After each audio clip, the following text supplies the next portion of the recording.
Hello guys, welcome back to Nihara cooks. ഒരു simple and tasty ആയിട്ടുള്ള കക്ക ഇറച്ചി ഉലർത്തി നോക്കിയാലോ?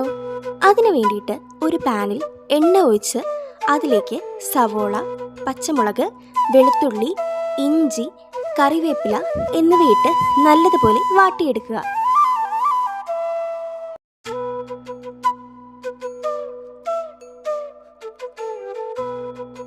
നല്ലതുപോലെ വാടി വന്നതിലേക്ക് മല്ലിപ്പൊടി, മഞ്ഞൾപ്പൊടി, കുരുമുളക് പൊടി, മുളക് പൊടി, മസാലപ്പൊടി എന്നിവയിട്ട് അതിൻ്റെ പച്ചമണം മാറുന്നത് വരെ നല്ലതുപോലെ വീണ്ടും വഴറ്റുക.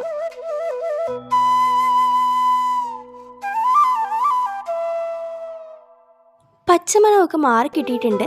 ഇനി ഇതിലേക്ക് കക്ക ഇട്ട് നല്ല രീതിക്ക് ഇളക്കി യോജിപ്പിക്കാവുന്നതാണ്.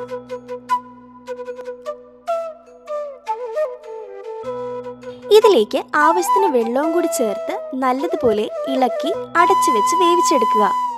അതൊന്ന് തിളച്ചു വരുമ്പോൾ എണ്ണയിൽ വറുത്തെടുത്ത തേങ്ങാക്കൊത്തു കൂടി അതിലേക്കിട്ട് നല്ലതുപോലെ ഇളക്കി യോജിപ്പിച്ച് ആവശ്യത്തിന് ഉപ്പും കൂടി ഇട്ട് നല്ല രീതിക്ക് അതൊന്ന് വെള്ളം വറ്റിച്ച് ഉലർത്തിയെടുത്താൽ സംഭവം റെഡി.